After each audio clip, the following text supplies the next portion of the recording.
welcome to every movie I've ever seen.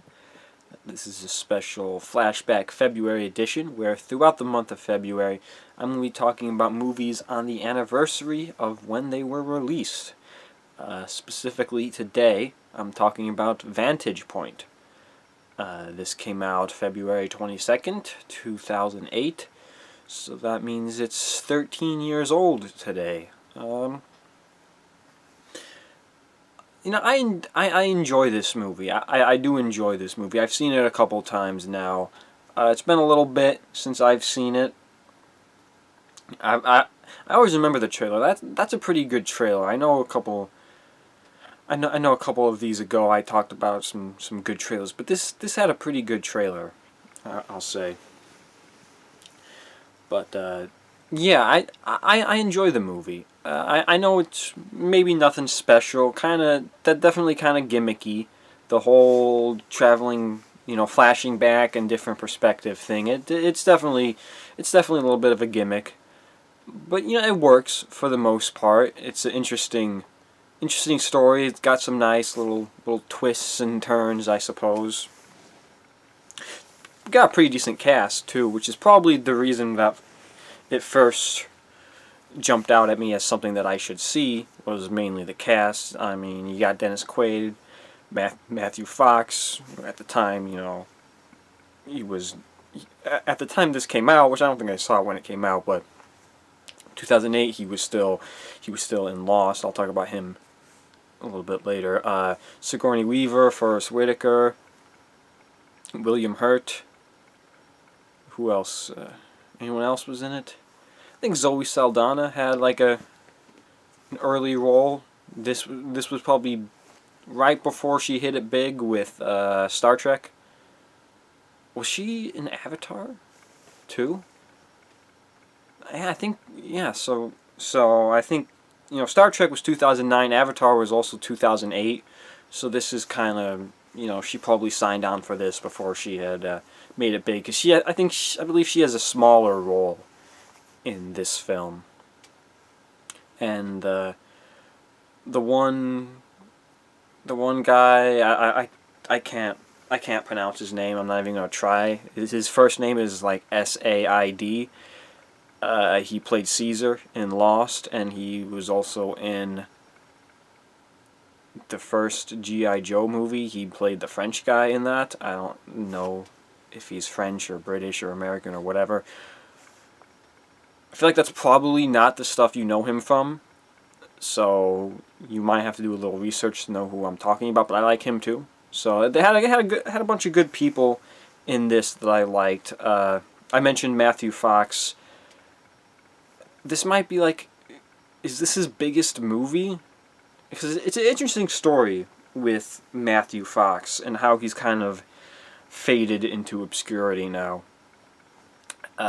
He started with TV. He had Party of Five, and then eventually he went on to Lost. I'm sure he's had other stuff, in between that time span. But those are kind of like the big stuff. Party of Five was the big show at the time for him, and then Lost was obviously huge. And after Lost, he kind of wanted to get away from TV. I think maybe he felt himself too big for TV. He's like, I'm beyond that. I'm beyond that low tier stuff. Because for a while, TV was viewed as kind of the lesser medium compared to movies, which is kind of surprising, because you feel like a show like Twin Peaks, which came out in the 80s, would have pushed that away, especially because you had a quality director like David Lynch, a Hollywood guy, stepping aside to direct a really incredible TV show. You feel like that would have brought a little bit of class to TV and stopped this stigma of TV actors. But anyway, eventually Matthew Fox, tried to get into acting in movies, and that just didn't quite work out for him. I know he was in Vantage Point. I know he was in Speed Racer. He played the villain. And I feel like the movie that was supposed to be his big thing was World War Z. I know he was he was gonna have like a bigger part in that movie. He was gonna kind of be like a sleazeball in that movie. Of course, a lot changed with that movie. Like the entire third act, I think, or entire second half of the movie was just completely changed and redone, and it's honestly amazing. The movie is as good as it is. But Matthew Fox's part, kind of, severely got cut. He's still in the movie, just barely. I mean, you see him briefly. There's like a helicopter pilot. Like, oh wait, hey, that's Matthew Fox. He's a helicopter pilot. Oh, he's gone now. So he probably had a couple more, he probably had like 2 or 3 more scenes, but I feel like maybe some part of him felt like World War Z was supposed to be his big thing, because I think World War Z was supposed to be a big deal movie, and they kind of made it a big deal movie, and I feel like it kind of was. Just didn't help Matthew Fox out at all, because he was in it for like 2 seconds. And then TV didn't work out. I believe he's retired, living in a foreign country right now. There might be some like controversy around him, like domestic abuse or something like that. I don't know. I don't care about that stuff. But I don't think he's done anything in a while. He should honestly probably just, if he can, try and go back to TV, because he was good in Lost. I'd never seen Party of Five. But he was pretty good in Lost. They're making a new Party of Five, aren't they? Maybe some streaming service is doing it, but yeah. They're making I'm not going to say making, they were planning on making a Vantage Point movie. That I just saw online that was announced in 2020, so take that with a huge grain of salt, because we know how things have happened with movies and TV shows in 2020. I mean, there's still like 30 movies that were supposed to come out, probably more than 30. I wouldn't be surprised if that number was like 100. There was a lot of movies that were supposed to come out in 2020, and they just still haven't come out. Like, these movies are just done and sitting on a shelf somewhere. I mean, A Quiet Place 2, No Time to Die, Venom, Black Widow. I mean, these even more. It's like, I saw something online. It was like, of all the movies that had trailers in the 2020 Super Bowl, like 5 of them have actually been released. It's probably like Wonder Woman, Mulan, I don't even know, Bill and Ted, maybe. I mean, there's like Dune. All the Warner Brothers stuff is getting all the Warner Brothers stuff is getting like simultaneous releases. So it's going to be HBO Max and in theaters. They did that with Wonder Woman. They're going to do that with Dune, maybe. I heard that Dune is a pretty big deal. I wouldn't be surprised. I don't know.